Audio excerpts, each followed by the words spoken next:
Hola, hola, buenas tardes. Hola, eh, Buenas Hola, tardes, buenas noches. Bienvenidos a esta charla el día de hoy. Sí, mi nombre es Ana Carla de Andrade. Hoy tendremos esta charla con el doctor Damián Pobiuska, que es médico, psiquiatra, es magíster en psiconeurofarmacología. Él se formó y colaboró con el doctor Claudio Naranjo, que es uno de los pioneros en las terapias asistidas por psicodélicos. También es director de Dionisos, una institución en Argentina que integra psiquiatría, psicología, desarrollo humano con distintas prácticas y es el director de la formación en terapias psicodélicas de Anaconda, donde actualmente se están formando muchas personas de todos los países hispanohablantes, ¿sí? Así que, sin más palabras, les damos la bienvenida. Empecemos. Bueno, muchas gracias. ¿Qué tal? ¿Cómo están todos? Sí, vamos a iniciar entonces. Les vamos a pedir que mantengan los micrófonos cerrados en principio, sí, para que no hagamos interferencia y al final por ahí vamos a abrir a preguntas y esto. Eh, Bien, bueno, en el encuentro de hoy vamos a hablar un poco de terapias asistidas con psicodélicos, ¿sí? Un poco brevemente su historia, cuál es el estado actual, ¿sí? Y hacia dónde pensamos que esto puede ir. Bien, a ver. Entonces, bien. Bueno, cuando hablamos de terapias asistidas con psicodélicos, ¿de qué estamos hablando, no? Estamos hablando de eh, una forma de trabajo, ¿sí? Que involucra intentar resolver un problema, generalmente, que ese problema puede ser una patología, ¿sí? Una enfermedad, o puede ser en el sentido más amplio, ¿no? De poder ayudar a que una persona esté mejor, ¿sí? Sea más libre, esté más conectada, ¿sí? Se sienta mejor, ¿no? Pero básicamente esto involucra una serie de técnicas diversas, involucra una sustancia que cataliza esos procesos, una sustancia que hace que esos procesos se faciliten, ¿sí?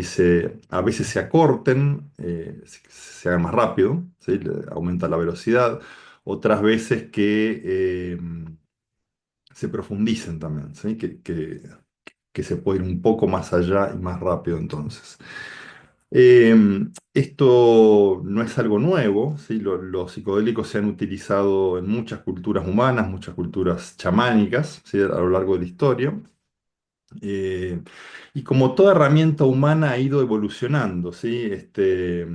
Toda herramienta humana que funcione, es raro que se quede estática, ¿sí? Sí, generalmente algunos grupos empiezan a descubrirlas y empiezan a modificarla y después vienen otras personas y entienden otra cosa y toman esa herramienta y la modifican un poco más, ¿sí? Y va como evolucionando esto. Eh, pero podemos trazar los orígenes del uso terapéutico de psicodélicos hasta las culturas chamánicas, ¿sí? Donde había alguien, un chamán que intentaba resolver diferentes tipos de problemas desde su cosmovisión, desde su forma de ver las cosas, utilizando estas herramientas de por medio, ¿sí? Con diferentes sustancias, porque es algo que se ha usado en muchas culturas muy diversas, ¿sí? Quizás el componente más relacionado a ir más allá de una enfermedad, ¿sí? El componente relacionado a mejorar la forma de vida, de expandir la mente, la conciencia, estar más conectado, todo esto es un poco más moderno, ¿sí? Creemos que se empezó a incluir a partir de los 60 más o menos. Pero bien, esto que es muy antiguo, que tiene mucho tiempo de historia, digamos, nosotros lo empezamos, perdón, primero esto antes, que cuando hablamos de estos catalizadores, ¿sí?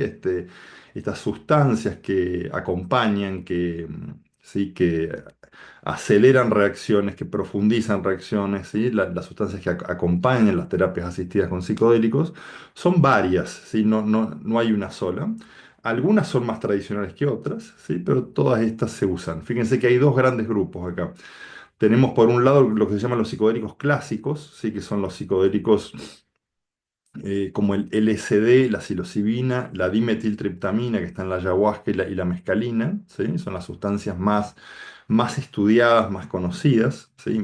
Más usadas también generalmente por algunas culturas, eh, que tienen la característica de que comparten una forma de funcionar. Esas cuatro sustancias actúan principalmente estimulando un receptor de serotonina, que es el receptor 2A de serotonina, ¿sí? Es el nombre que ese receptor tiene. Entonces, el mecanismo de acción de esas sustancias es ese, es la estimulación de un receptor de serotonina específico, ¿sí? Esto se descubrió en los años 90, ¿sí? Son sustancias muy seguras que tienen un margen terapéutico enorme, donde el riesgo de sobredosis es prácticamente ínfimo, no, es muy... La mayoría no es conocida una sobredosis por la cantidad necesaria para una sobredosis, ¿sí? Pero en el mundo de la investigación con psicodélicos sí se han ampliado la cantidad de herramientas disponibles y hoy en día hay otras sustancias también que se llaman el grupo de los psicodélicos ampliados, ¿sí? Donde hay otras sustancias que funcionan distinto, ¿sí? Que tienen otros mecanismos de acción completamente diferentes y otro perfil de riesgo también distinto a algunas de ellas, ¿sí? El MDMA, por ejemplo, lo que se conoce vulgarmente como éxtasis, ¿sí? La ketamina, el 5-metoxi-DMT, ¿sí? Que es lo que tiene el bufo alvarius, el sapo, ¿sí? La ibogaína y otras sustancias que son muy diversas. ¿Sí? Entonces, todas estas Una herramientas, paciente está con todas estas, hipotiroidismo quirúrgico, toma todas, SH de 0,01. a ver, vamos a ¿Ya? cerrar los Ahora, ¿verdad? micrófonos. Ahí está, vamos a cerrar los micrófonos todos. Ahí está. Todas estas herramientas, digamos, han sido utilizadas y están siendo estudiadas como catalizadores para los procesos terapéuticos. Bien. Nosotros nos enteramos en Occidente, o sea, el Occidente le empezó a prestar atención a esto, ¿sí? A partir del descubrimiento del LSD, ¿sí? En el año 43, básicamente. Si este señor es Albert Hoffman, que era un químico que estaba investigando unos compuestos asociados a un parásito del centeno, un hongo que parasitaba el centeno, ¿sí? El ergot. ¿Sí? Buscando sustancias que pudieran ayudar para reducir el sangrado de la placenta, se intoxicó accidentalmente, ¿sí? Con uno de los compuestos y tuvo una vivencia muy extraña, ¿sí? Al tiempo él le quedó la duda de que esto podría servir para algo, resintetizó esa sustancia, era la época de la guerra en Suiza, ¿sí? Y la probó una dosis ínfima, ¿sí? Una dosis de 200 microgramos, que es una dosis para un fármaco muy, muy baja, pero resulta que una dosis de 200 microgramos de LSD es una dosis alta, ¿sí? Entonces tuvo una experiencia muy, muy intensa, donde primero se asustó, pero no tenía ningún tipo de signo clínico de que hubiera un problema físico, y después, bueno, atravesó toda esa vivencia de muchas horas. Eh, y a partir de ahí se empezó a ver que esto podía servir para algo, ¿sí? Empezó a estudiar, presentó esto a sus jefes en el laboratorio y ellos empezaron a pensar para qué podía servir, ¿sí?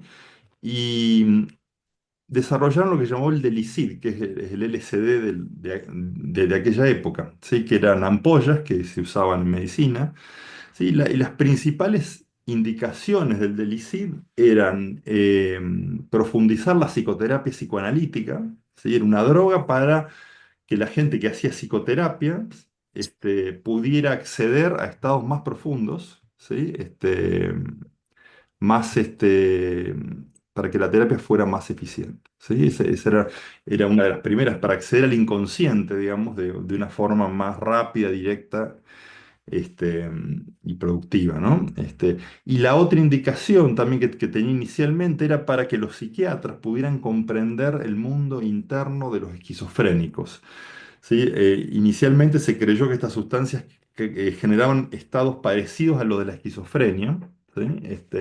Entonces, le, transitorios, ¿no? Era algo que duraba un tiempo. Entonces les pareció a esta gente interesante que la gente que trataba personas con esquizofrenia pudiera tener la vivencia de qué se sentía dentro de esas enfermedades para poder comprender mejor y ayudar mejor a los pacientes.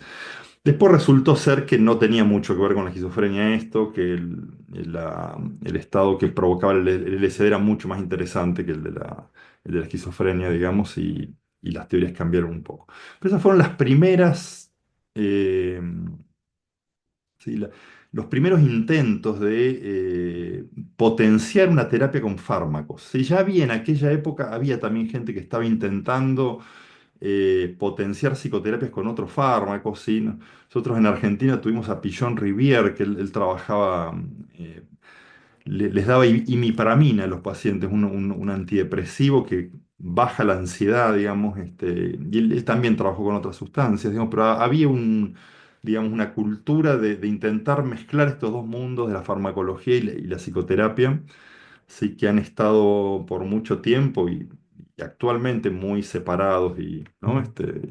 y, y diferenciados. En aquella época había dos formas de psicoterapia asociadas a psicodélicos. Sí, se usaba principalmente el LSD, pero también se usaron otras sustancias. Lo que le llamaban terapias psicolíticas, ¿sí? Era una manera de usar el LSD, es una forma de trabajo que se desarrolló más en Europa, ¿sí? Donde se le daban a los pacientes dosis entre medias y altas a veces, ¿sí? No altísimas, pero entre 50 y 200 microgramos, ¿sí? Que 50 no es una dosis baja, no es una microdosis, digamos, y 200 microgramos una dosis alta del LSD, se le daban a los pacientes para hacer psicoterapia. ¿Sí? Se le daba a la gente una o dos veces por semana y se hacían entre 10 y 50 sesiones por paciente. ¿Sí? La dosis de esto se ajustaba a cada paciente para que el paciente pudiera hablar, ¿sí? Porque la idea era que el paciente se comunicara en este estado con el terapeuta. El terapeuta obviamente no utilizaba psicodélicos. ¿Sí? Em, y esto, la terapia de aquel momento era terapia psicoanalítica, digamos, y lo que se pensaba en esta época era como que los psicodélicos, el LSD ayudaba, permitía un acceso facilitado al inconsciente, ¿sí? Entonces el psicoanalista podía eh, ayudar a que el paciente acceda ahí, interpretar material como si fuera un sueño largo y continuo, ¿sí? Y eso hacía que la terapia funcionara mejor. ¿Sí? Eh, entonces, las terapias psicolíticas con dosis más bajas, ¿sí? Y haciendo psicoterapia mientras tanto. Pero también en Canadá se desarrolló otra forma de trabajo, primero Canadá y después Estados Unidos, ¿sí? Que eran las terapias psicodélicas, donde se usaban dosis altas. Acá esto se empezó a trabajar con alcohólicos primero y con gente con adicciones. Entonces lo que se hacía era, se preparaba al paciente durante muchas semanas para una experiencia, ¿sí? Mucha preparación previa, y se le daba una dosis alta, ¿sí? Una dosis alta que era de por lo menos 400 microgramos de LSD, es muchísimo eso. Lo que se buscaba tener una vivencia mística, ¿sí? Y se pensaba que eso podía ayudar a resolver el alcoholismo, digamos, ¿no? Si una persona de golpe tiene una experiencia mística de contacto con el todo, ¿sí? Eso podía ayudar a resolver algunos fondos adictivos, algunas cosas que se preparaba el setting mucho, o sea que el paciente no es que le daba el LSD y se lo dejaba acostado y en la habitación se ponía música, se preparaba el lugar, ¿sí? Ya en esos momentos se sabía que era muy importante el tipo de estímulos al cual esté expuesto una persona. Sí, entonces las terapias psicodélicas, dosis altas de LSD. ¿Sí? Eh, Se usaba una vez esto, ¿sí? No era que se hacía con continuidad. Sí, entonces estas fueron las terapias psicolíticas y psicodélicas, las primeras formas de terapia, ¿sí? Asistida con sustancias, digamos, con psicodélicos. Fue, en aquel momento fue un movimiento, había mucho interés en esto, ¿sí? Fíjense este dato, en 1965 había 1000 papers publicados, ¿sí? Había más de 40.000 pacientes tratados con LSD, ¿sí? 200 proyectos de investigación, sí, en Estados Unidos y otros psicodélicos en humanos, mucho trabajo científico en humanos, ¿sí? Libros, conferencias, congresos, ¿sí? Cantidad de interés científico de la comunidad científica en esta forma de trabajo, ¿sí? Parecía que iba a ser algo muy, muy prometedor. ¿Sí? Bien, después, como sabemos, esto salió un poco del ámbito investigativo. Los psicodélicos fueron, digamos, algunas personas que estaban dentro del ámbito de la investigación empezaron a dar estudiantes primero. ¿Sí? Ahí está Timothy Leary, que es una de las personas conocidas por esto. ¿Sí? Y eran los años 60, era la contracultura, la cultura hippie, la rebeldía, digamos, ¿sí? Los movimientos antiguerra, digamos. Entonces los psicodélicos prendieron muy bien en ese movimiento, en esa cultura. Entonces los empezó a utilizar mucha gente, ¿sí? Empezó mucha gente a utilizarlos de maneras diversas. Influyeron en el arte, influyeron sí, en la música, en la poesía, en la escritura, en la pintura, en todo casi de la época, en ideas, en la creación de cosas tecnológicas, ¿sí? Era un momento también donde había mucho interés por lo exótico, ¿sí? En aquella época, hasta la posguerra, digamos, la gente era más conservadora, más desconfiada de lo extraño, pero estas generaciones se abrieron mucho a lo novedoso, a lo que venía de afuera, a lo oriental, a lo indígena, ¿no? Entonces también esto ayudó mucho a que se expanda digamos, a que se popularicen estas sustancias, ¿sí? Esto también hizo que se integren los psicodélicos, que salgan del ámbito médico, psicológico, solamente como usados como tratamientos para enfermedades, y se empiezan a integrar con otras ideas, ¿sí? Con ideas que estaban ahí disponibles, con todas los movimientos del potencial humano, ¿sí? Todas estas formas de trabajo que empezaron a tratar de, ¿sí? Hacer que las personas estén más libres de sí mismas, ¿sí? Puedan expandirse, de diferentes maneras, con diferentes herramientas, pero eso estaba ahí disponible. Entonces, los psicodélicos venían muy bien para esto, ¿sí? Eh, y también como no había ningún tipo de regla para utilizarlo, porque era algo que no estaba en nuestra cultura, se utilizaron como se pudo en aquel momento, ¿sí? Entonces también hubo problemas, ¿sí?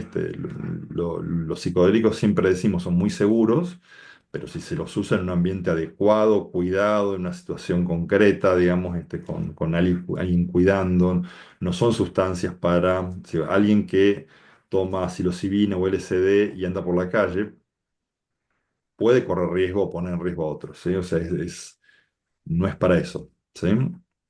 Entonces hubo problemas.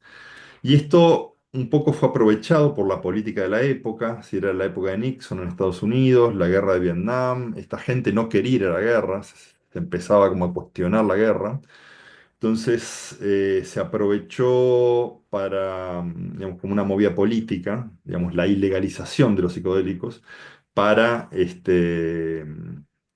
nada, como una forma de, digamos, derrotar a sus oponentes, básicamente. Cuestión que en 1971 el LSD se hizo ilegal, quedó en lista uno, que son sustancias que están súper controladas, que no tienen uso médico y que son altamente peligrosas. Hubo una campaña mediática enorme, y ahí se ven algunos titulares de la época, ¿no? Que fue digamos, se decía casi cualquier cosa. Hoy en día, obviamente, todo esto está desmentido, hay cosas, se decía que el LSD generaba daño cromosómico, generaba deformidades fetales, desviaba el comportamiento, o sea, generaba daño en el ADN, o sea, cualquier cosa casi, ¿sí? Que era adictivo, digamos, y que hoy en día sabemos que nada de esto es cierto, pero en aquel momento esto asustó mucho a la población y entre el temor que generaba el movimiento hippie por toda esa libertad excesiva sobre la cultura conservadora americana, digamos, más todo esto, eso dio apoyo a Nixon a que pueda iniciar eh, la ilegalización y la guerra contra las drogas también. Sí que ha sido todo un movimiento que se inicia a partir de ahí. Entonces, esto lo que provocó es que se dejara de investigar también. ¿Sí? A partir de que se hizo ilegal, primero el LSD y después las otras sustancias, se dejó de investigar porque era muy complicado, costoso, costoso en dinero y en términos de reputación para los científicos meterse en estos temas, ¿no? Entrar este, a investigar, digamos, con cosas que eran tan controvertidas en ese momento. Entonces, de a poco, nadie más fue investigando, ¿sí? Y la investigación quedó en cero, dejó de haber estudios en humanos. Se sigue haciendo algún estudio en animales, pero una cosa súper básica.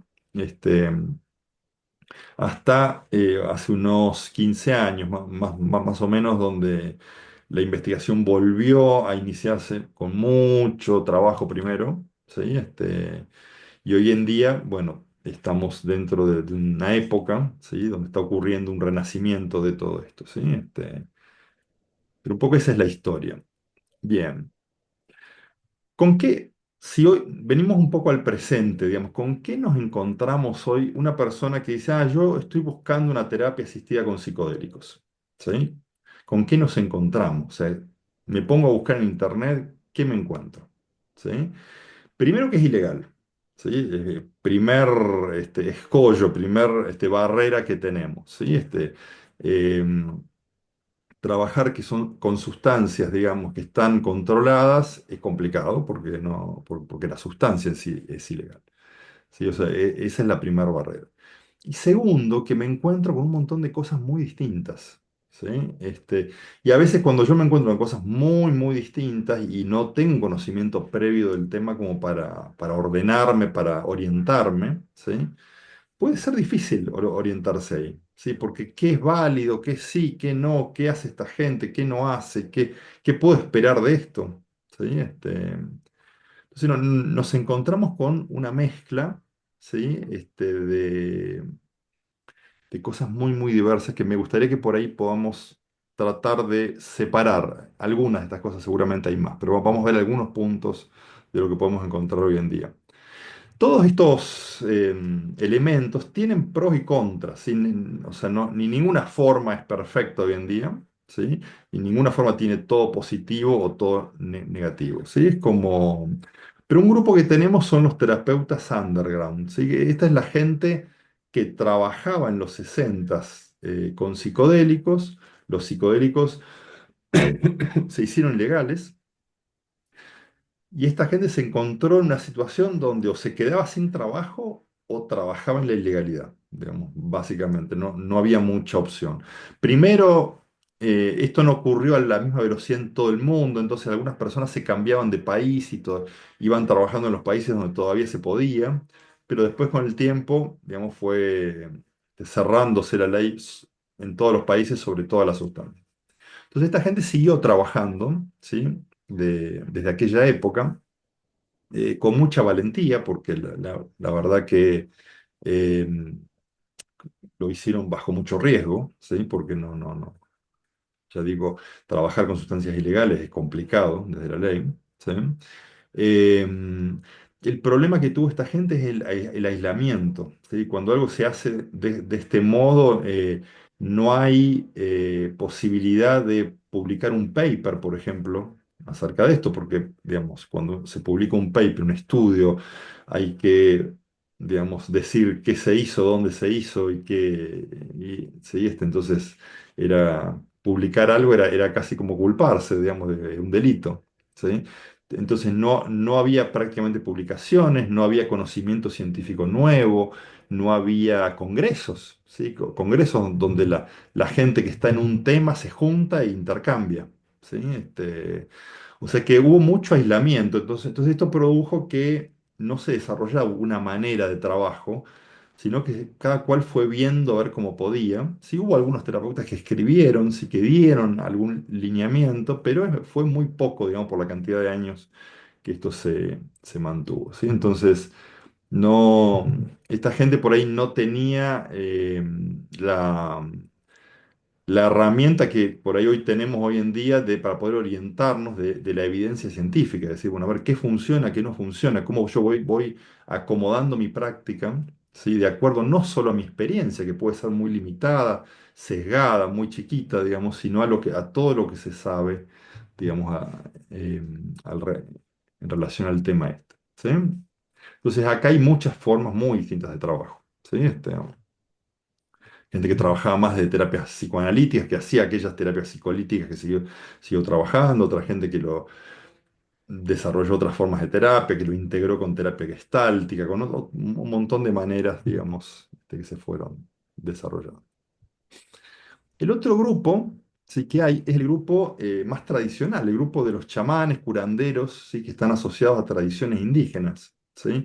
Que generalmente esta es gente que pertenece a, a un pueblo aborigen, ¿sí?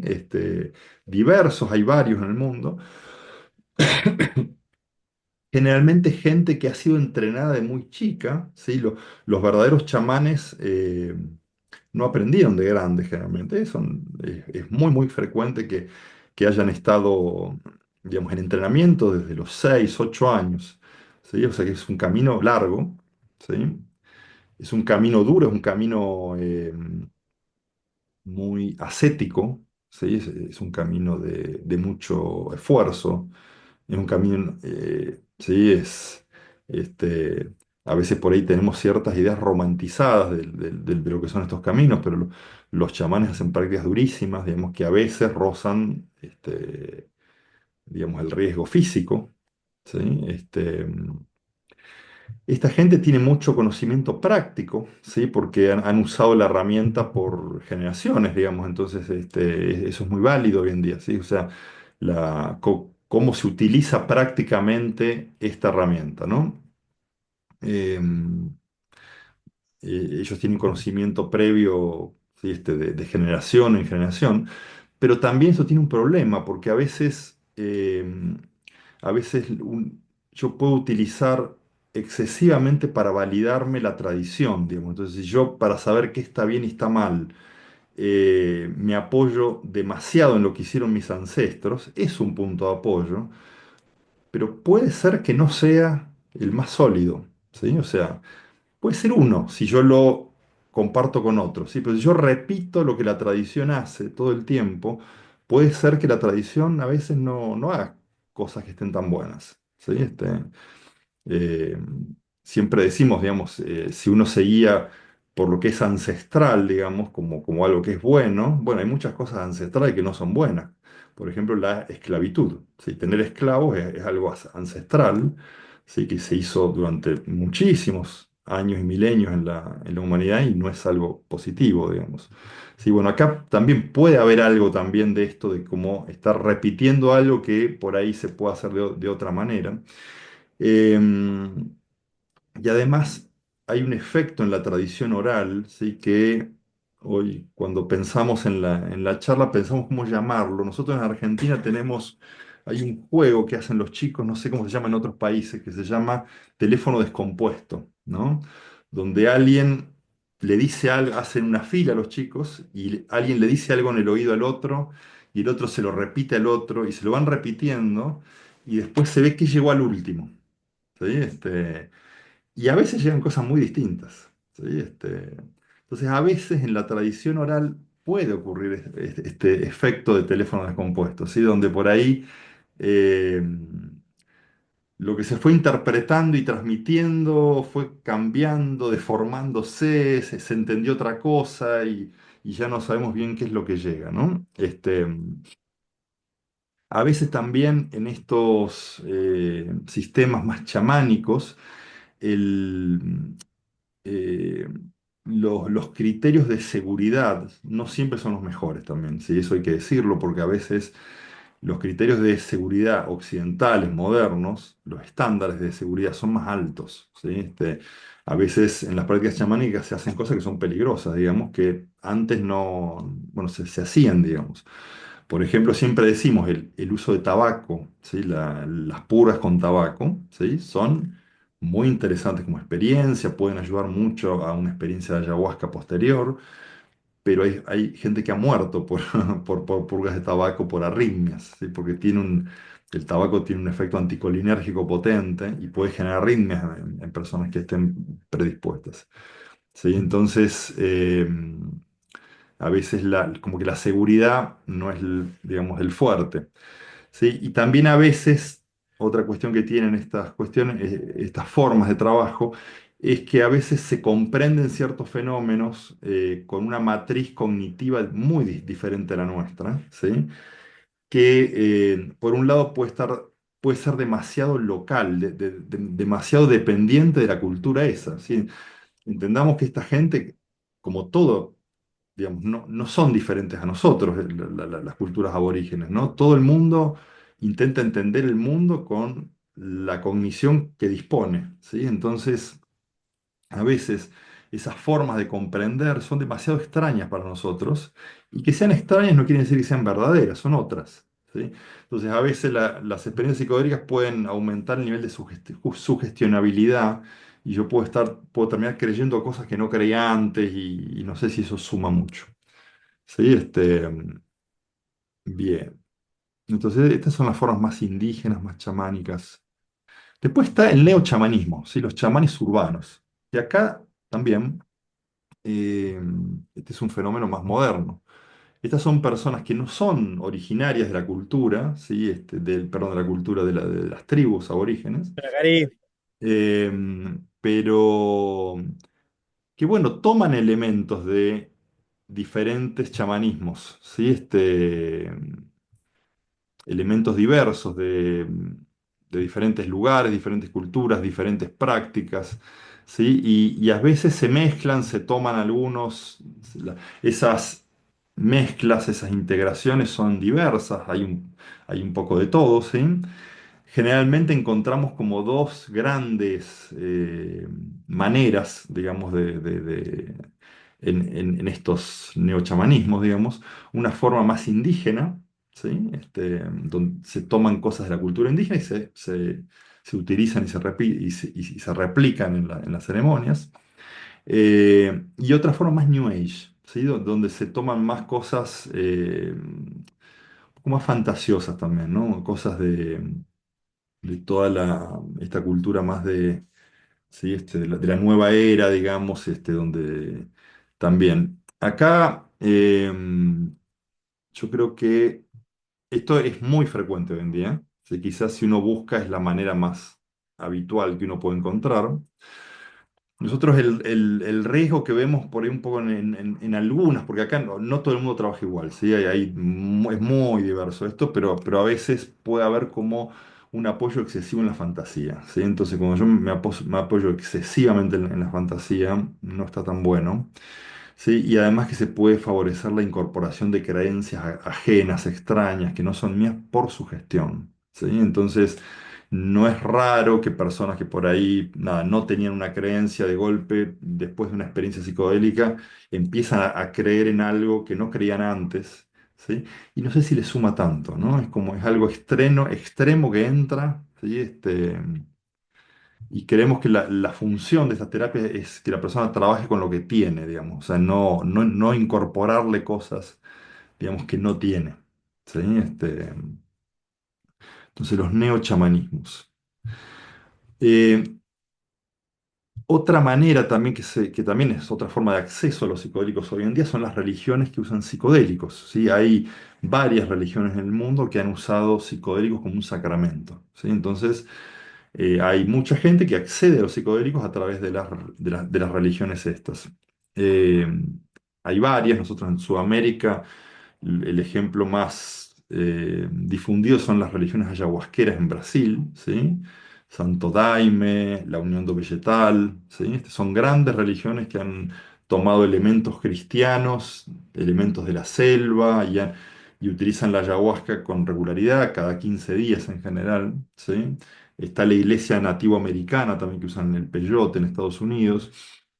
Em, Esto, como lado positivo, de algún modo han ayudado a mucha gente. ¿Sí? Tienen una alta tasa de recuperación de adictos, de psicópatas, de personas, digamos, que por ahí, por otra vía, hubieran tenido otro tipo de vida.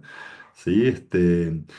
Pero lo que no está tan bueno es el adoctrinamiento usando una sustancia que favorece la sugestionabilidad. ¿Sí? Entonces ahí, ¿sí? Es como no nos parece tan terapéutico esto, ¿no? El mismo caso que lo que decíamos antes, ¿no? Es como decir, eh, me pueden adoctrinar con una idea religiosa en un estado donde esa idea puede entrar con más facilidad, ¿sí? O me pueden adoctrinar con una idea New Age también, ¿sí? Entonces son cuidados que hoy en día estamos repensando en relación a las terapias psicodélicas porque, bueno, es un problema actual, ¿sí? La generación de nuevas creencias. Después tenemos otro grupo de personas que utilizan psicodélicos, son los terapeutas de los estudios clínicos con psicodélicos, ¿sí?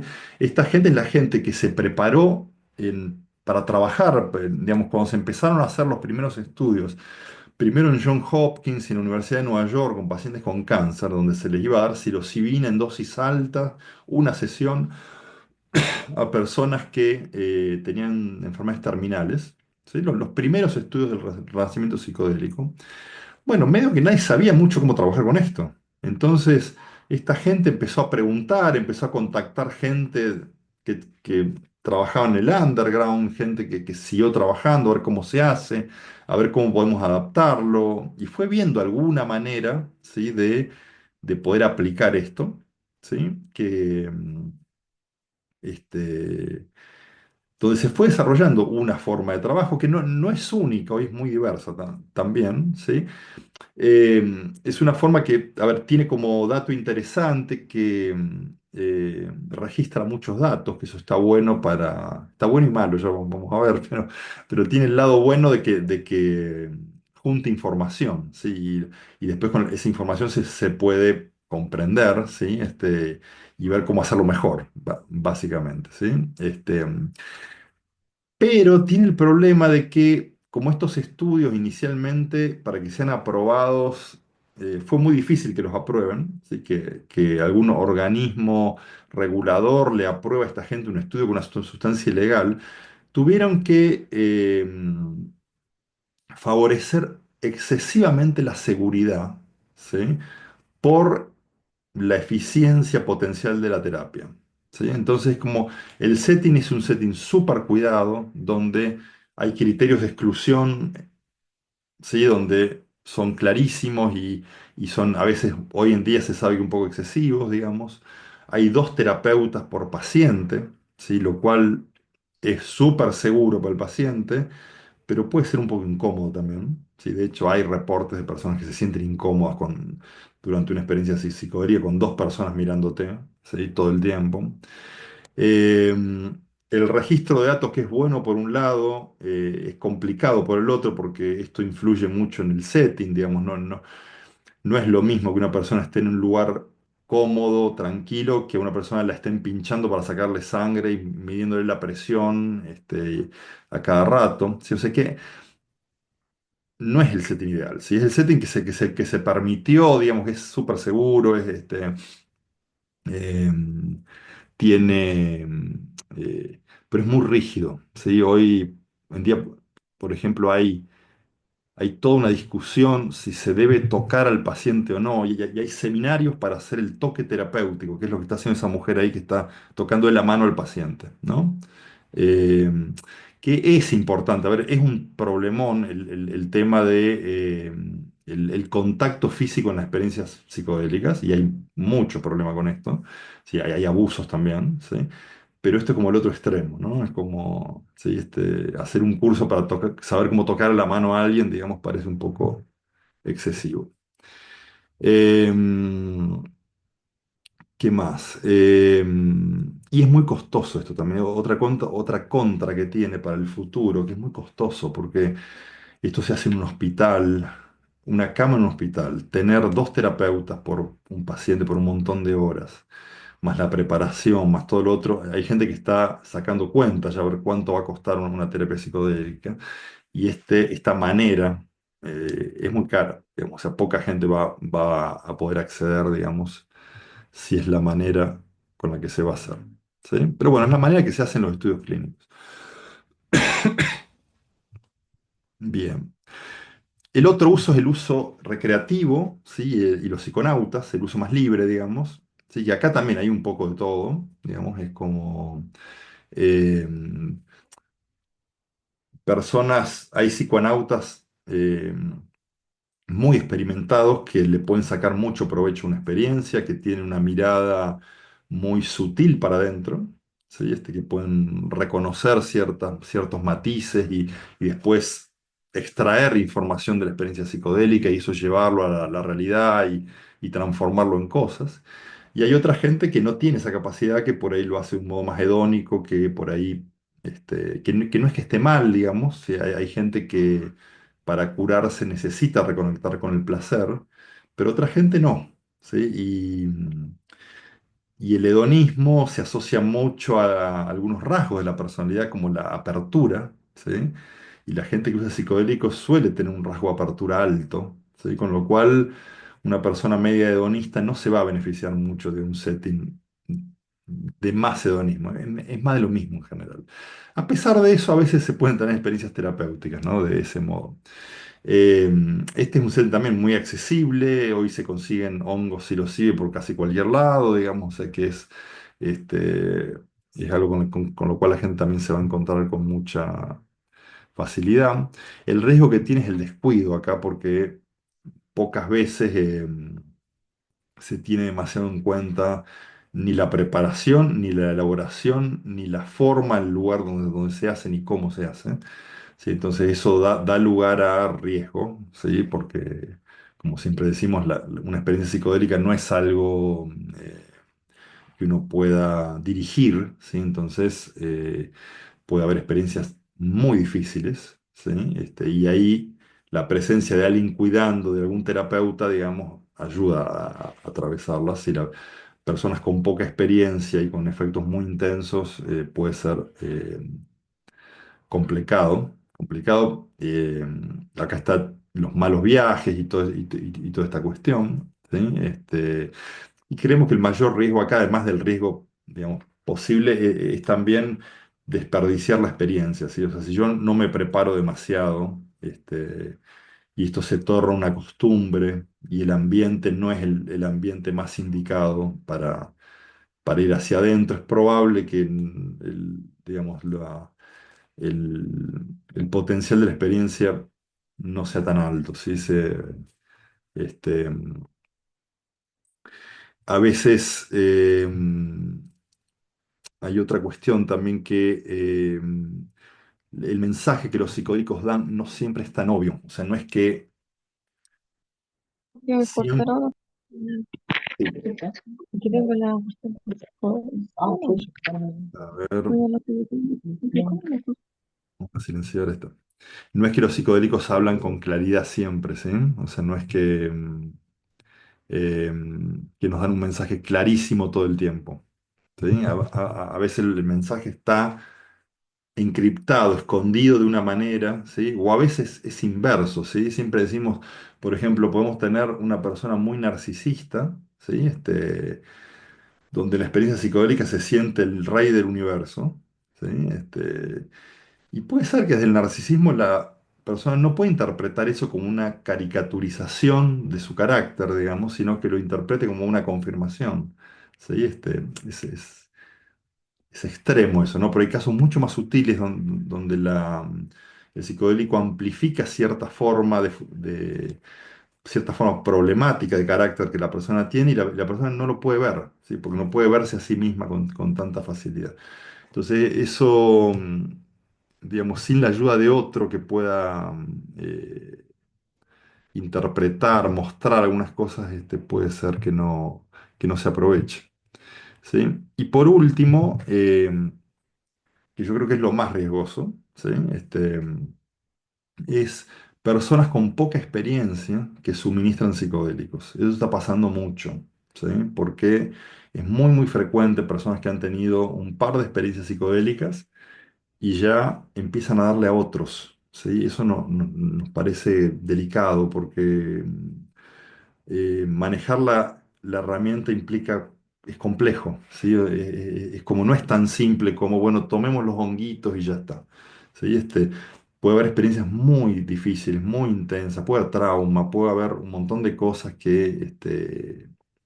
con lo que hay que ser muy, muy cuidadoso. Generalmente en estos tipos de estas formas de trabajo hay muy poca evaluación previa, o sea que se le da psicodélicos a quien viene a pedir, básicamente. Hoy en día es un tema, porque hoy en día con las redes sociales, digamos, hay mucha confusión, digamos. Las redes sociales, o sea, hay mucha confusión, digamos, con lo que es y con lo que se muestra, ¿no? Entonces yo puedo ver un Instagram con fotos muy lindas, fotos, ¿sí? De gente, ¿sí? Sí, bonita en determinado estado y no sé qué cosa, y buenas fotos y con buenos filtros y no sé qué cosa, una página con muchos seguidores y ya está, digamos, ya. Esta gente debe ser confiable, ya parece eso, es sinónimo de experiencia y profundidad, ¿no? Entonces está habiendo muchos problemas con esto, porque nosotros como psiquiatras vemos la gente que tiene problemas con los psicodélicos también, ¿sí? Gente que por ahí ha tenido malas experiencias, que ha quedado con algún problema posterior, ¿sí? Entonces está ocurriendo bastante esto. Y es muy problemático esto, porque ¿qué ocurre? La legalización de todas estas herramientas está siendo vista bajo una lupa, digamos, ¿sí? O sea que si empieza a haber muchas situaciones problemáticas, son las excusas perfectas para que el sistema diga, no, esto es peligroso, esto no se puede hacer. O sea, yo no voy a firmar, digamos, para que pasen estas cosas peligrosas. Si una persona mató a otro porque después de tomar ayahuasca, digamos, esto a veces ocurre o aparece en los diarios, o esta persona tuvo un intento de suicidio después de tomar psilocibina, ¿sí? También ocurre. ¿Sí? Está descrito en los estudios de eso. ¿Sí? Pero en estos settings con muy poco cuidado no se tiene en cuenta en absoluto y hay problemas. ¿Sí? Entonces, si queremos que vuelvan a ser legales estas herramientas, necesitamos cuidar esto. ¿Sí? Bien.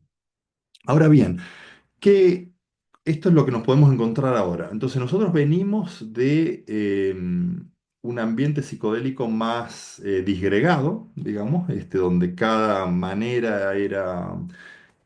grupo tenía su propia manera, cada cultura lo usaba de tal modo, ¿sí? Esos modos de trabajo no se tocaban unos con otros porque estaban lejos en distancia o en interés también, ¿sí? Que estuvieran cerca, por ahí no se interesaba a otra gente, digamos. Entonces estaban aislados y separados. En la actualidad esto se ha mezclado todo, ¿sí?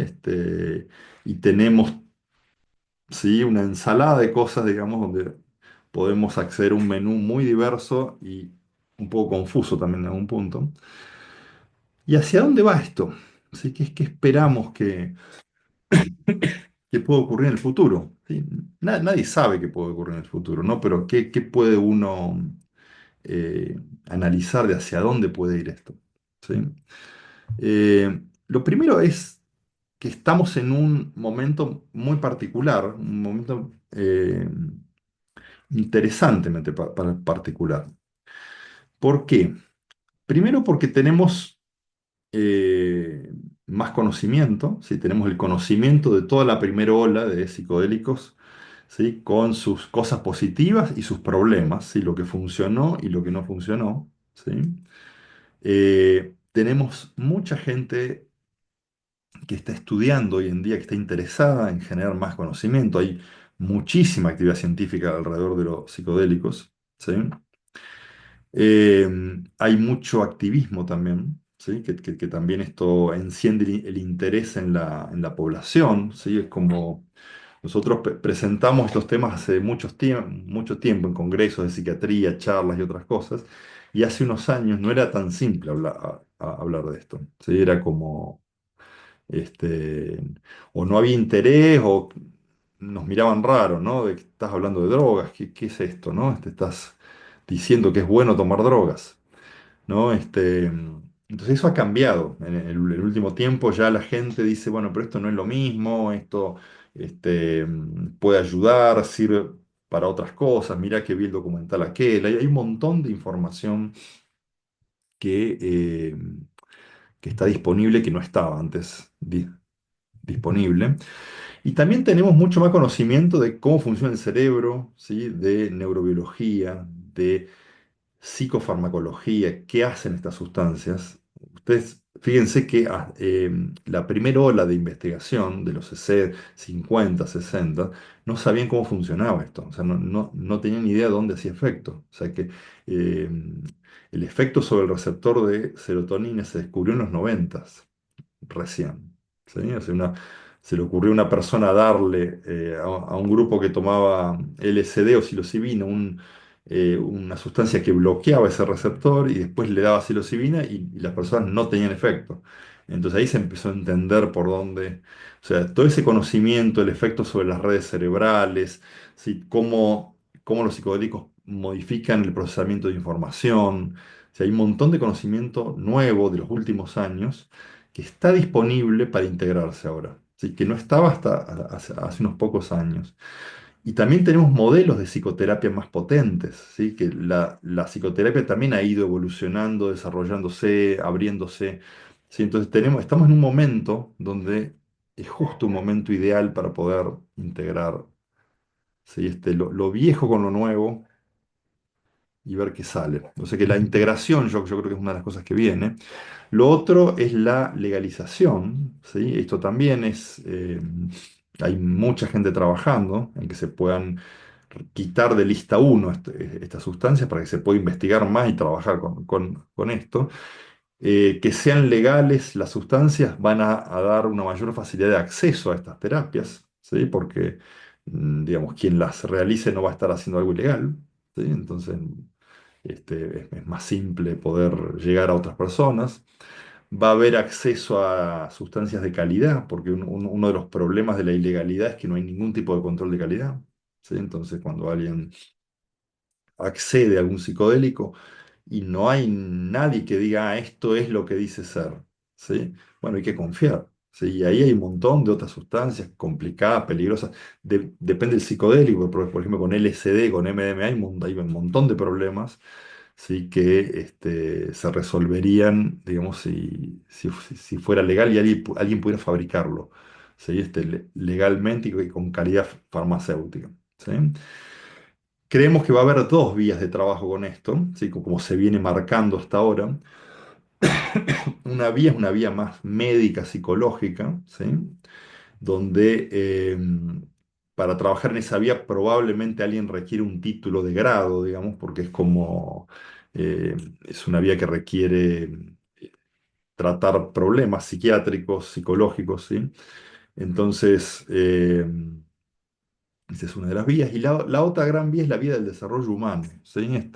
Desarrollo humano, creatividad, resolución de problemas, resolución de conflictos, ¿sí? Donde ahí digamos, de hecho están trabajando gente que son coach, por ahí que tienen algunos conocimientos prácticos de psicoterapia, pero que no tienen un conocimiento, no han hecho una carrera de psicología, ¿sí?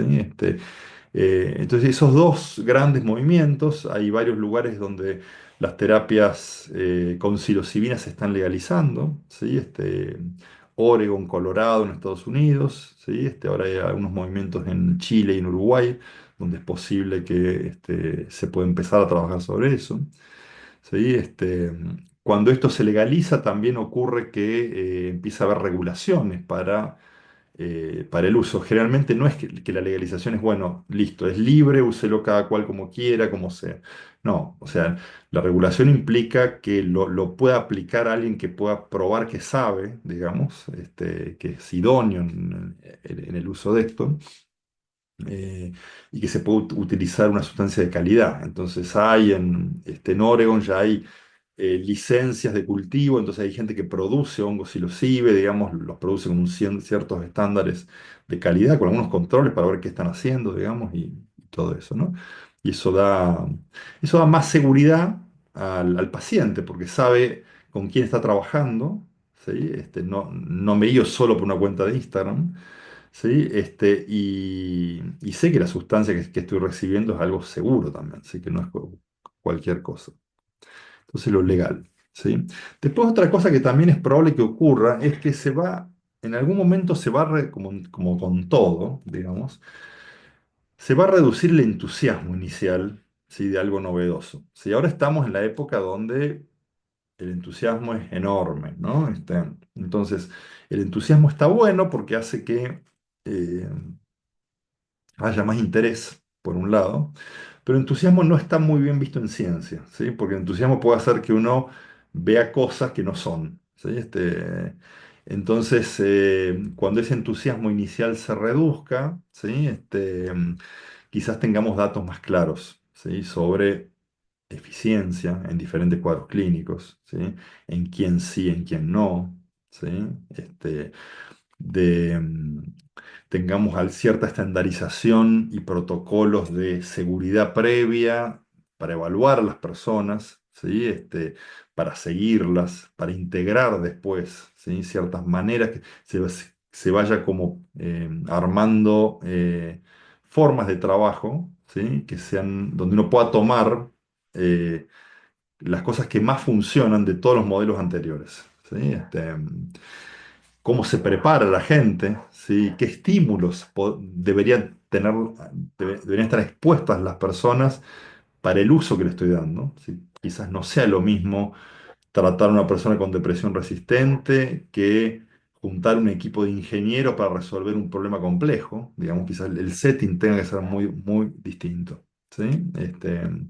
O hacer una experiencia con gente que quiera crecer y estar mejor, ¿no? Es como, entonces, esa es toda información que va a ir apareciendo.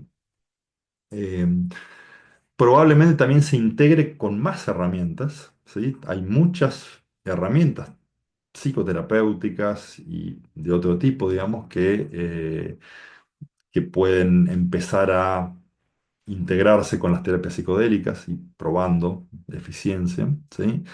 Quizás también puedan aparecer sustancias sintéticas nuevas, ¿sí? Que eso también es interesante porque eh,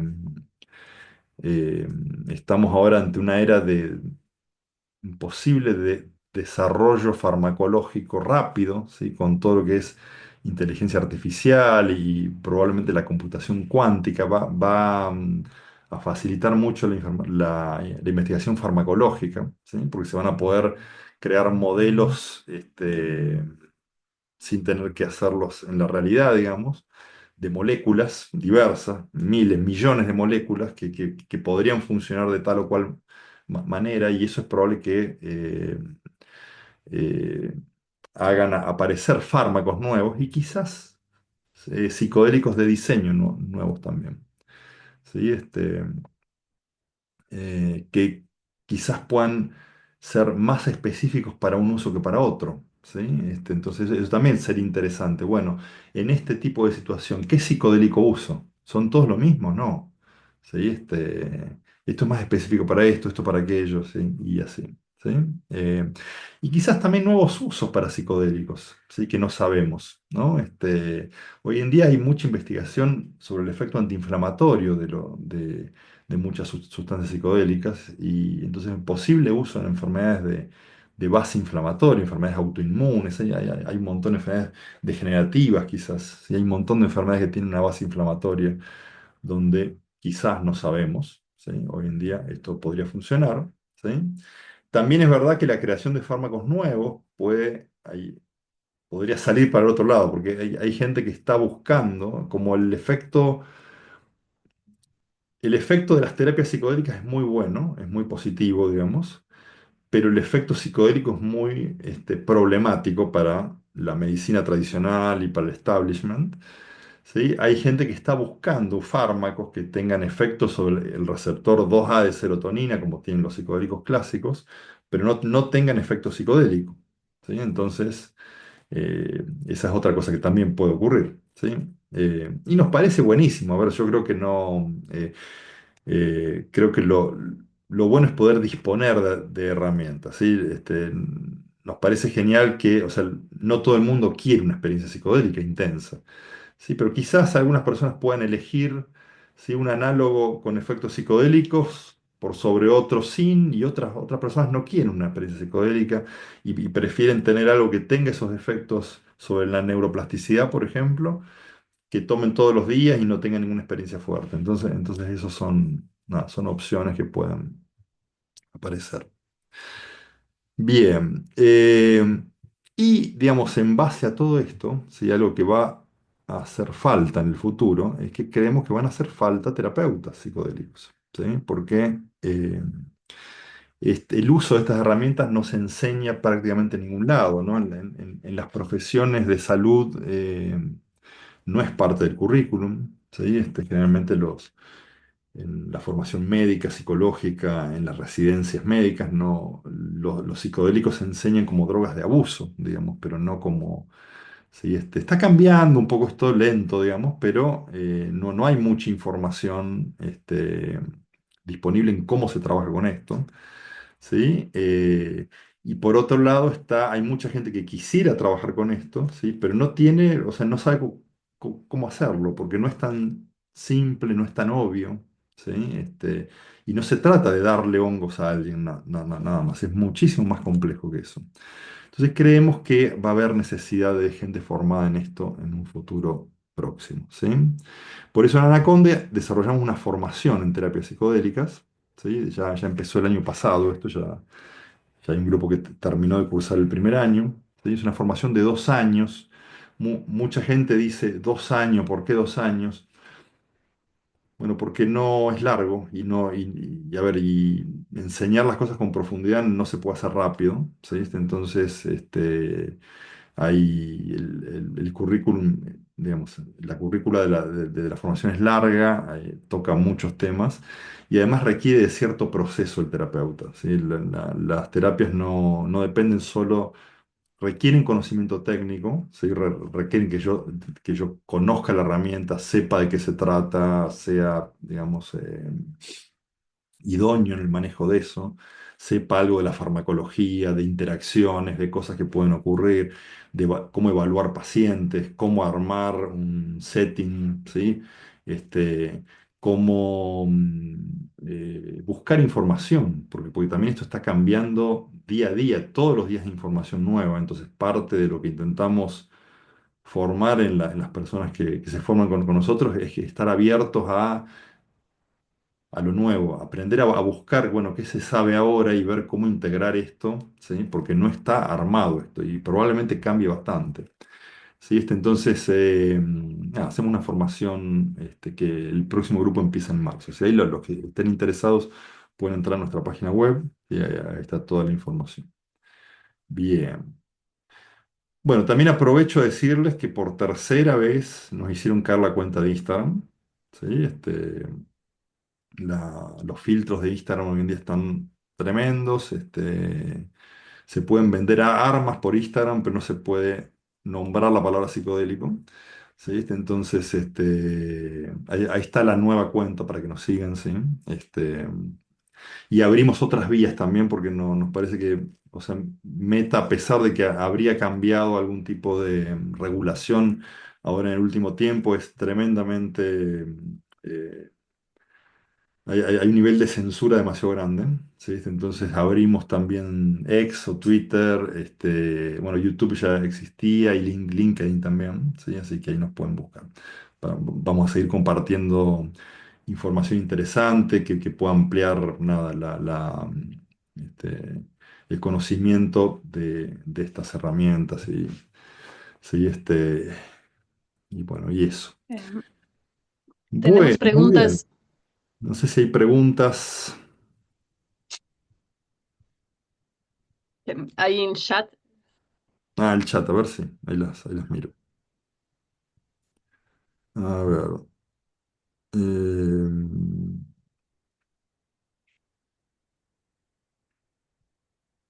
registro de uso de psilocibina en pacientes con autismo. Hay algún estudio, se está pensando, pero es complejo.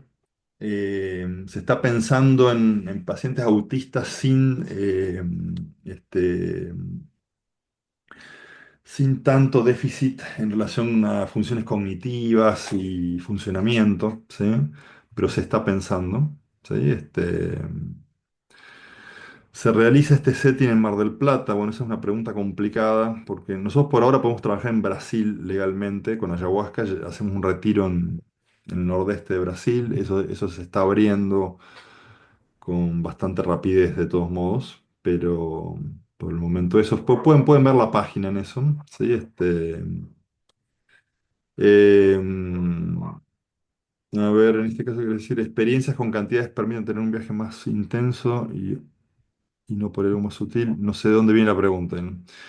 Eh, Título de psicología o psiquiatría para formarse como terapeuta. Bueno, ahí está, respondimos recién a eso, ¿no? Yo creo que, si, a ver, si vos vas a querer tratar un paciente con depresión resistente, un paciente con TOC, probablemente sí, porque es un acto médico, psicológico, eso, ¿no? Ahí probablemente se requiere una matrícula. Pero en el trabajo más de desarrollo humano, que vamos a ver cómo resulta, porque se va a mezclar eso a la larga. Con lo cual nos interesa mucho también a nosotros que las personas que no tienen un título de grado, por ejemplo, parte de lo que damos en la formación es un módulo de clínica psiquiátrica, por ejemplo, ¿sí? Nos resulta muy importante que alguien que aunque vaya a trabajar en desarrollo humano, tiene que tener una idea básica de clínica psiquiátrica para poder reconocer ciertas patologías donde no se pueden usar psicodélicos, ¿sí? O sea, esto no es bueno para todo el mundo. ¿Sí? Entonces, poder a veces, a ver, no pretendemos que la persona haga un diagnóstico, pero sí que se prenda una alarma y quizás pueda preguntar. ¿Sí? Decir, bueno, acá me suena raro esto, a ver cómo, ¿sí? Sería bueno o no utilizarlos acá. ¿Sí? Eh, Bien, ahí alguien quiere retomar. Jessica, sí, sí, podés retomar. Después hablar con secretaría, no hay inconveniente. Déficit atencional, hay algunos estudios. Eh, Hay algún estudio con microdosis de psicodélicos en déficit atencional en adultos, no en adolescentes, ¿sí? Complejo el tema adolescente, niños, adolescentes, porque el cerebro en desarrollo es complicado, ¿sí? Pero hay un estudio que con microdosis de psilocibina, creo que es, encuentran que las personas con déficit atencional mejoran más su atención que la gente que no tiene déficit atencional y mejoran también algunos mecanismos de regulación emocional. Es un estudio abierto, un estudio donde la gente siguieron un grupo de personas que tomaban microdosis, ¿y eso? Con lo cual hay que tomar los datos con cuidado, no es un nivel de evidencia muy alto, pero bueno, se está pensando y se está haciendo, ¿sí? Eh, Autocultivo en los módulos. Nosotros en el programa no entramos en el autocultivo. Hay muchos cursos de autocultivo. Sí, creo que eso es algo más específico. Trabajamos más en el desarrollo de habilidades terapéuticas y en el conocimiento en sí de la herramienta más. Sí, eh, ¿qué más? A ver.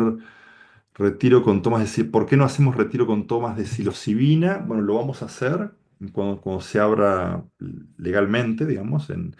Por ahora, digamos, en muchos países la psilocibina es ilegal, ¿sí? Entonces es complejo. Nosotros tenemos una manera de trabajar con ayahuasca en Brasil, ¿sí? Entonces esa es la manera que estamos usando. Nos parece interesante, por otro lado, que la gente pruebe ayahuasca. La ayahuasca está menos difundida que la psilocibina en estos momentos, digamos. Y a pesar de que mucha gente tiene miedo a la ayahuasca, dice, no, los honguitos son buenos, la ayahuasca es más dura, digamos, cualquier psicodélico es bueno o duro de acuerdo a cómo estemos preparados, la dosis, el momento que tengamos. Sí, o sea, la ayahuasca tiene un potencial terapéutico muy interesante. Acá en Argentina hacen retiros, todavía no, sí, pero pronto probablemente sí. Eh, a ver, ¿cómo abordan casos de personas que están tratadas con olanzapine y lorazepam? Se requieren que suspendan ese tipo de tratamiento. Bueno, acá un tema que siempre en la comunidad de WhatsApp hablamos. Cuando alguien está tomando un tratamiento psiquiátrico, alguien está bajo tratamiento psiquiátrico y está pensando en usar un psicodélico, no hay que pensar en los fármacos solamente, ¿sí? O sea, porque lo habitual es decir, ¿cómo es suponer que el psicodélico le va a hacer bien a esta persona? Eso no lo pongo en duda. Y el problema es cómo le saco los fármacos para darle psilocibina. Y hay que tener cuidado porque una persona que toma olanzapina, hay que preguntarse, es un antipsicótico la olanzapina, hay que preguntarse por qué toma olanzapina, ¿sí? La olanzapina se la puede tomar un paciente con esquizofrenia, por ejemplo, y si yo le doy un psicodélico a una persona con esquizofrenia, puede hacer un brote, digamos, o sea, puede terminar internado esa persona. ¿sí? Entonces no es solamente fármaco-fármaco la interacción, sino qué está pasando y si es adecuado que esa persona. Esto no es bueno para todos, ¿sí? O sea, no es bueno para todo el mundo, ni para todo momento, ¿sí? Entonces, cuidado con eso. Creo que también es importante mencionar que mucha gente llega sin reportar su caso clínico en profundidad, ni tampoco sabe que tiene, por ejemplo, una raíz bipolar, ¿no? Entonces ha pasado también de situaciones de personas que llegan y ¿qué pasa? Muchas veces uno da una microdosis o una macro de psilocibina, la persona después de la sesión tiene un brote y llega a un psiquiatra y nos reporta Mm. a quien le dio primero que no, no anduvo bien, ¿no? Entonces, quien está dando tiene la historia interna de que está todo bien, todo solo Claro, bien, bien, bien, claro. ¿no? Y Sí, después uno ve después qué pasó en claro, los claro. meses siguientes, en el año siguiente. Nosotros tenemos siempre discusiones en la comunidad, ahí a veces intervenimos, digamos, porque mucha gente dice, no, en mi casuística nunca hay problemas, ¿no? Claro, pero ¿qué ocurre? Cuando a una persona le va mal con algún terapeuta, digamos, fui a tomar hongos a tal lugar y no me fue bien, no vuelvo ahí, digamos, entonces yo no voy a tener registro de los casos que no funcionaron, ¿sí? Nosotros como psiquiatras, por otro lado, vemos mucha gente que le va mal, ¿sí? Entonces, cuidado con estas cosas, porque está habiendo mucho problema con esto, ¿sí? Uno puede, digamos, es un sesgo cognitivo pensar que esto es bueno para todo el mundo, ¿no? Entonces, sí, como si es buenísimo esto, bueno, pongámonos en el agua, ¿no? Como querían hacer en los 60, había un colectivo que andaba por la calle dándole terrones de azúcar con LSD a la gente que pasaba. Digamos, no es la manera, ¿sí? Es bueno para algunos y de determinada manera, como toda herramienta, digamos, es buena en determinada situación y complicada en otra. Eh, ¿Qué dice en relación la posibilidad de la legalización de estas terapias últimamente de la FDA? ¿Hay novedades? Bueno, la FDA, la FDA es el organismo que eh, aprueba fármacos en Estados Unidos y en el mundo, básicamente. Cuando algo se aprueba por la FDA, se aprueba después en todos lados. El año pasado, la FDA le dijo en agosto a una ONG muy grande que hay en Estados Unidos, que se llama MAPS, ¿sí? Que viene investigando el MDMA, el éxtasis, para tratar estrés postraumático, severo, grave, ¿sí? Le dijo que no, ¿sí? Que no lo iba a aprobar por ahora, que tenían que buscar más datos, que eh,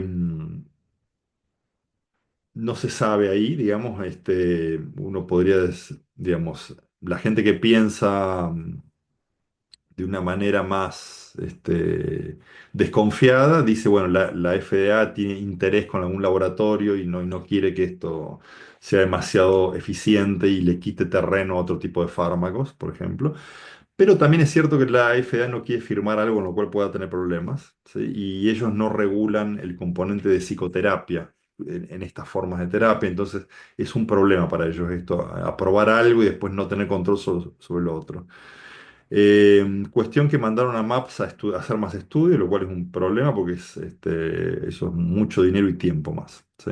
Este, MAPS está tratando ahora de utilizarlo a través de ciertas asociaciones de veteranos de guerra. En Estados Unidos tienen muchos veteranos de guerra con trauma severísimo, ¿sí? De todas las guerras en las que participan. Entonces, es un tema, ¿sí? Porque a la vez se le está negando el acceso a un tratamiento eficiente a esta gente, ¿sí? Y a otra gente con trauma, con lo cual nada, ¿sí? Ahí veía, el otro día veía una frase de David Nutt, que es un psicofarmacólogo inglés, que decía, está permitida la eutanasia en personas con depresión que no responden a nada, en esto en algún país, seguramente en Holanda, en algún país de estos, pero no se pueden usar psicodélicos. No se le puede dar psilocibina a esa gente, ¿no? Es como, o sea, que en ese nivel de locura estamos, ¿no? La psilocibina se va a presentar ante la FDA probablemente este año y aparentemente la investigación viene más sólida que la del MDMA. Entonces las chances de que se puedan aprobar son altas, ¿sí?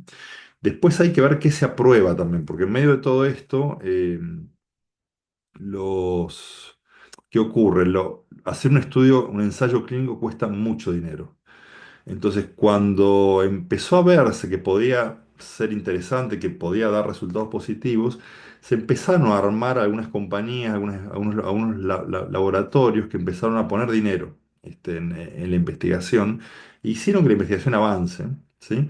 Pero esta gente quiere recuperar su dinero. Entonces, las últimas investigaciones con psilocibina no se hicieron con psilocibina, ¿sí? Se hicieron con un compuesto que se llama COMP360. ¿Sí? Que es una psilocibina sintética hecho por Compass, que es una farmacéutica inglesa. Eh, entonces, probablemente la presentación ante algún organismo regulatorio sea de esta psilocibina. Ellos digan, bueno, yo puedo asegurar que este COMP 360 sirve para tratar la depresión resistente, pero no puedo decir que los hongos lo hagan, ¿sí? Porque eso también puede ocurrir, pero más allá de que ocurra, es un paso más cerca, ¿sí? A que se desregule, porque a la vez hay un montón de trabajo de activismo que viene buscando liberar la psilocibina, eh, los hongos en general, ¿sí? Este, em, A ver, como dice, el uso de psicodélicos que ustedes hacen desde el punto de vista terapéutico es un recurso en el curso de un tratamiento psicológico o una terapia en sí misma. Bueno, ahí hay formas distintas de trabajo. Eh, Nosotros nos formamos con un psiquiatra chileno californiano que se llama Claudio Naranjo, ¿sí? Conocido en el ambiente de la terapia Gestalt, este, pero que fue un investigador de la primera ola y trabajó mucho con psicodélicos. De hecho, fue quien volvió a generar, digamos, quien trajo a Occidente de nuevo la ayahuasca, básicamente en los 60, digamos, él fue a cambiarles a pedido de un etnobotánico de Harvard, fue a ver a unos indígenas del Orinoco y le cambió LSD por ayahuasca, y trajo muestras de ayahuasca a Estados Unidos y esto se empezó a estudiar de nuevo y todo esto. Bueno, Claudio tenía digamos, la idea, digamos, de que los psicodélicos tienen que ser cosas que se usan en algunos momentos y nunca pueden ser una dieta, nunca pueden ser algo continuo. ¿Sí? Nosotros estamos en esa línea un poco. ¿Sí? Yo creo que los psicodélicos sirven como catalizadores de procesos, como aceleradores, como determinados momentos que destraban algo en un momento, pero no pueden usarse continuamente. ¿Sí? Porque la gente que usa continuamente psicodélicos, lo vemos en las iglesias ayahuasqueras, por ejemplo, ¿sí? Es como que no se transforman tanto, ¿sí? No, como uno esperaría, digamos, ¿no? Es como hay un trabajo, digamos, el psicodélico puede ayudar en cualquier camino que uno emprende, en una terapia, no sé, como una forma de ver más rápido, ver que hay más lejos, conocer estados nuevos, pero después hay que ir a buscar esos estados. ¿Sí? Y ahí viene la psicoterapia, viene la meditación, viene, sí, el cambio en la conducta, viene todo el trabajo más de hormiga, más continuo. ¿Sí? Nada, ¿sí? Trastorno bipolar y psicosis son los únicos que no debería utilizar psicodélicos, no hay población que no debería, hay población que no debería, hay un montón de gente frágil que no debería, ¿sí? Gentes con algunos trastornos de la personalidad severos, con trauma reciente, ¿sí? Hay un montón de personas que no deberían, ¿sí? O que no se sabe todavía. Hay un estudio, por ejemplo, en trastorno bipolar 2, no uno, que es el más severo, digamos, ¿no? Un estudio chiquito, digamos, de personas con trastorno bipolar 2 que estaban deprimidas, les dan psilocibina y la respuesta es la misma que la que las personas con depresión unipolar. O sea que no hicieron manía con psilocibina, no se pusieron más inestables. ¿Sí?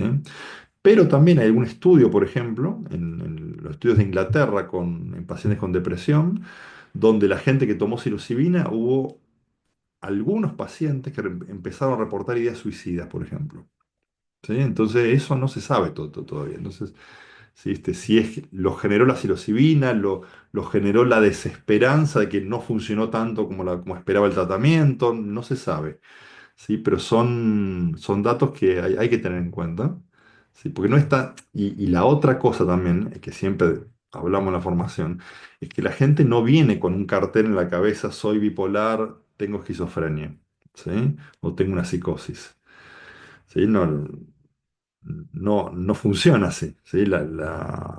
Y muchas veces ni sabe que tiene un caso de Claro. esquizofrenia en la familia, ¿no? Cantidad de gente sin una clínica psicótica enorme, pero que son psicóticos, digamos, que nada, ¿sí? Que pueden tener riesgo, ¿sí? Bien. Tienen desarrollado un modelo clínico de posible mecanismo de acción. Mecanismo de acción, a ver, de los psicodélicos hay varios modelos hoy en día. A ver, ¿por qué funciona esto en depresión, por ejemplo? Uno de los modelos más conocidos tiene que ver con que nuestro cerebro, el psicodélico, desarma por unas horas la estructura de redes que el cerebro tiene, ¿sí? Es una estructura de redes funcional, digamos, que tienen como jerarquía. Eh, Esa estructura de redes normalmente filtra información de la realidad, ¿sí? No deja pasar a la conciencia todo, deja pasar cosas que son parecidas a la información que está guardada, ¿sí? Y lo que no es muy parecido no pasa a la conciencia, no nos damos cuenta, ¿sí? Entonces, esto es muy brevemente, ¿no? Pero los psicodélicos desarman esas redes por unas horas, ese filtro cambia, ¿sí? El poro del filtro cambia, pasa información nueva, llega a la conciencia, la persona se da cuenta porque la experiencia psicodélica es consciente, y después esa información se integra con lo que estaba guardada antes y la flexibiliza, ¿no? Entonces esto flexibilizaría algunos patrones cognitivos rígidos en depresión, en adicción, en trastornos alimentarios, un montón de cosas. Súper resumido por el tiempo, ¿sí? Pero básicamente Sí. eso. Eh, También acá se ve por qué, cuando pregunto por qué 2 años, ¿no? sí, Cada módulo entramos en profundidad en cada tema que se está dando, no sí, pasamos por un vuelo de pájaro, como dicen en Argentina, por los, sí, por los temas. Y creo que también bueno, cuando uno se forma en serio, ¿no? Eh, sí, sí. yo ay, quisiera que podamos ir finalizando la charla, a pesar que están surgiendo muchas preguntas. Ujú. Estamos con todos los medios de comunicación abiertos, ¿sí? A demás preguntas, mail, al WhatsApp y demás. Eh, Porque hay mucha gente, son muchas personas que están haciendo la charla también, que están esperando en diferido, ¿sí? Y, así que si quiere tener algo para ir finalizando también antes de dar Bien. un último. No, básicamente eso yo creo que estamos en un momento muy históricamente muy interesante. ¿Sí? Esto, digamos, hace unos pocos años atrás no hubiera sido posible. ¿Sí? Nosotros estamos en este tema hace más de 20 años. ¿Sí? Tenemos 20 años, bueno, Ana Carla tiene 30 años de experiencia en las formas brasileras de trabajo, digamos. O sea que hace mucho, mucho tiempo que estamos, y hace no tanto tiempo que podemos hablar con total libertad, con cierta libertad, porque fíjense que nos bloquearon en Instagram, ¿sí? Entonces la libertad todavía no es enorme, ¿sí? Pero bueno, hay lugar para hablar y hay mucho, mucho interés en la gente. Yo creo que son, digamos, la posibilidad de volver a usar estas herramientas que han sido tan, tan importantes en la humanidad, digamos, ¿sí? Eh, Nada, es muy interesante porque pueden, por un lado, ayudar a un montón de gente a resolver situaciones problemáticas, enfermedades, para las cuales la medicina está haciendo agua, no está dando respuestas este, tan eficientes como querríamos. ¿Sí? O sea que esto podría realmente ayudar a mucha gente, quizás a un grupo de pacientes, no a todo el mundo, pero seguramente un grupo sí. Y yo creo que también mucha gente que no está enferma se puede beneficiar de esto. Si nosotros lo vemos nosotros en los retiros trabajamos con gente que no está enferma generalmente, trabajamos más en desarrollo humano y vemos la transformación de la gente, si el impacto eh, que estas formas de trabajo tienen, ¿sí? Cómo esto realmente toca a la gente, los ayuda a hacer un cambio en la vida que hubiera sido muy difícil de otra manera, ¿sí? Y como todos tenemos un tiempo de vida finito, ¿sí? bueno, mejor hacer el cambio que necesitemos cuanto antes para poder estar libres de cosas que no querramos, ¿sí? Para poder aprovechar el tiempo como quisiéramos, para ser más creativos, para aportar más a la comunidad humana, ¿sí? Creo que los psicodélicos tienen mucho, mucho para dar. Este, y, y creo que aprender a utilizarlos, que haya cada vez más gente que sepa utilizarlos adecuadamente, eficientemente, de forma segura, es muy, muy importante, ¿sí? Porque como toda herramienta, digamos, hay maneras de usar, ¿sí? Este tipo de cosas, ¿sí? Y para que se pueda aprovechar, digamos, hace falta tener cierto conocimiento previo para que pueda funcionar, ¿sí? Así que bueno, muchas gracias por estar, ¿sí? Bueno, muchas gracias por el esfuerzo de estar, porque pusimos un horario muy temprano para atender los de España y las Canarias, y quedó como súper temprano para quien está en Colombia y Perú y toda la parte de Centroamérica, pero un montón está presente, así que gracias y muchos saludos a todos, ¿sí? Muy bien, muchas gracias.